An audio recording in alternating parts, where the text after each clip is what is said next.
Hello बच्चों, let's read this question. The question says statement 1 by determining the number of QRS complexes. तो हमें क्या करते हैं, हम जो अगर डिटर्मिन करें नंबर ऑफ QRS complexes, तो we can determine heart beat rate. अगर हम पी इसमें QRS देखें इसमें, तो वो क्या डिटर्मिन करता है, heart beat rate of an individual in a given time.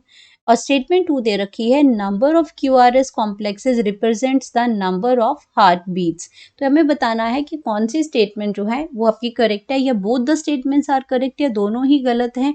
तो ये हमें यहाँ पे बताना है. तो सबसे पहले हम बात करेंगे की कॉन्सेप्ट की कॉन्सेप्ट की अगर हम बात करते हैं, तो यहाँ पे हम बात कर रहे हैं अपने हार्ट बीट रेट की.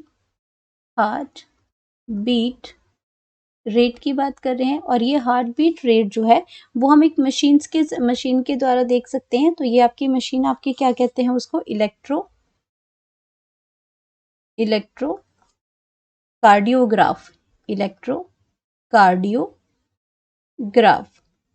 तो कार्डियो मतलब हार्ट, और ग्राफ मतलब एक रिप्रेजेंटेशन आती है. इलेक्ट्रो मतलब इलेक्ट्रिक जो उसमें आपके इलेक्ट्रिक सिग्नल्स जो होते हैं उसके थ्रू आपका ये इलेक्ट्रोकार्डियोग्राफ बनता है, जो हमारी हार्ट बीट को बताता है. तो ग्राफ जो आपका बनता है, वो ग्राफ आपका कुछ इस तरीके से बनता है कि यहाँ पे आपके जो लेटर्स आते हैं, वो सबसे पहले यहाँ पे आपका लेटर क्या आ जाएगा, यहाँ पे हल्का सा अप आता है, ये आपका पी आ जाएगा. देन पी के बाद आपका क्या आ जाएगा, इस तरह की आपकी लाइन बनती है. एंड देन ये आपका पॉइंट जो है वो आपका क्यू आ जाएगा, यहाँ पे क्यू आ जाएगा. एंड क्यू के बाद आपका क्या करता है, पीक बनती है, और ये आपका क्यू के बाद यहाँ पे आर आ जाएगा. एंड आर के बाद आपका क्या करते हैं, यहाँ पे फिर से यहाँ पे थोड़ा सा लिफ्ट होता है, तो ये आपका आर आ जाता है, और ये आपका एस है. तो ये क्यू आर एस हमें पूछा गया है यहाँ पे. और क्यू आर एस के बाद यहाँ पे आपका एक हल्का सा इस तरीके से बनता है, और आपका यहाँ आएगा. तो ये आपका क्या है, टी है. तो ईसीजी की अगर हम बात करते हैं, शॉर्ट फॉर्म क्या है इसकी, ईसीजी है. तो आपका जब भी हार्ट में कोई प्रॉब्लम आती है तो ईसीजी करते हैं. तो यहाँ पे इस तरह के कुछ आपका जो ग्राफ बनता है जब ईसीजी इसको देखते हैं पेशेंट का, तो यहाँ पे बात हो रही है कि ये जो आपका क्यूआरएस जो बन रहा है, यहाँ पर्टिकुलरली बात हो रही है क्यूआरएस की. तो यहाँ पे हम लिख सकते हैं कि जो आपका पीक्यूआरएस है, यहाँ पे द पीक ऑफ QRS, जो आपका क्या पीक किसकी बन रही है, QRS की पीक बन रही है. ये जो ऊपर जो पहाड़ सा बना है, ये आपकी पीक जो बनी है, ये आपका क्या करता है, कॉम्प्लेक्स QRS का जो कॉम्प्लेक्स बना है कैन बी यूज्ड. अब इसको यूज क्यों किया जाता है, टू कैलकुलेट द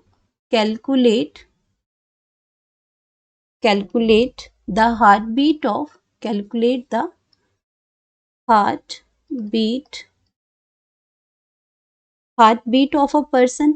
तो उसको कैलकुलेट करते हैं heart beat of the person. तो ये आपका क्या करता है, जो QRS जो है, ये एक्चुअल में ये शो करता है डीपोलराइजेशन ऑफ वेंट्रिकल. QRS जो है आपका, ये आपका क्या बताता है, डीपोलराइजेशन ऑफ द वेंट्रिकल बताता है. कैसे आपका वेंट्रिकल कॉन्ट्रैक्शन यहाँ पे होती है, किस तरीके से आपकी QRS जो है आपका वेंट्रिकल कॉन्ट्रैक्शन करता है यहाँ पे आपका इसमें. एंड ये तो आपका हो गया कि कैलकुलेट ऑफ द पर्सन है इसमें. एंड QRS आपका क्या करता है, और इसमें QRS को हम यूज करते हैं, कॉम्प्लेक्स जो है QRS कॉम्प्लेक्स पीक है, जो पीक है, ये आपका किस लिए यूज होता है, इसमें आपका इन एन ईसीजी के अंदर अगर आपका ये आपका QRS इसमें आता है, तो ये आपका क्या इंडिकेट करता है, is indicating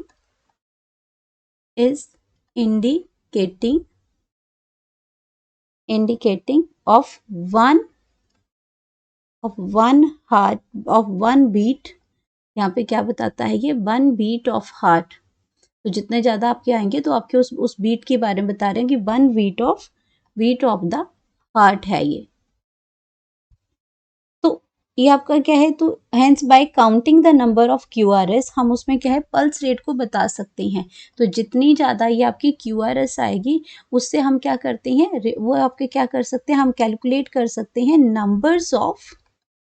numbers of heart beat को हम नंबर ऑफ हार्ट बीट्स को हम कैलकुलेट कर सकते हैं, यानी कि हम पल्स रेट को देख सकते हैं. पल्स रेट को हम फाइंड आउट कर सकते हैं इसमें कि पल्स रेट कितना है, तो इसी चीज़ से हमें ये पता चल जाता है।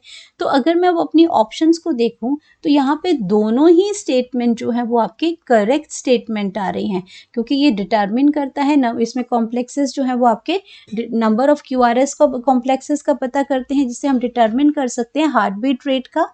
और दूसरा ये pulse rate, number of QRS complexes represent करते हैं नंबर ऑफ हार्ट बीट्स को।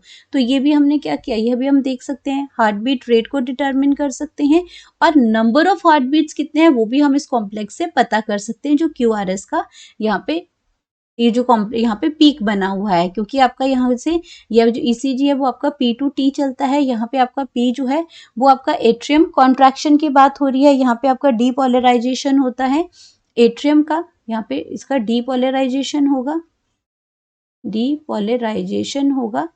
एट्रियम का, जहाँ पे आपके एट्रियम जो है, दोनों एट्रियम जो है राइट और राइट जो लेफ्ट एट्रियम है उसकी कॉन्ट्रैक्शन की बात हो रही है। और ये आपका क्यूआरएस जो है ये आपका वेंट्रिकल कॉन्ट्रैक्शन की बात हो रही है, वेंट्रिकल कॉन्ट्रैक्शन की बात हो रही है यहाँ पे। और उसके बाद आपका क्या होगा, डायस्टोल शुरू हो जाएगा, यानी कि आपका सिस्टोल शुरू हो जाएगा। इसके अंदर आपका जो टी वेव जो है वो रिटर्न करती है आपके रीपोलराइजेशन में, मतलब आपका जो एंड ऑफ सिस्टोल है यहाँ पे कॉन्ट्रैक्शन खत्म होने का, रिलैक्स होने का, और वापस फिर आपका शुरू हो जाएगा।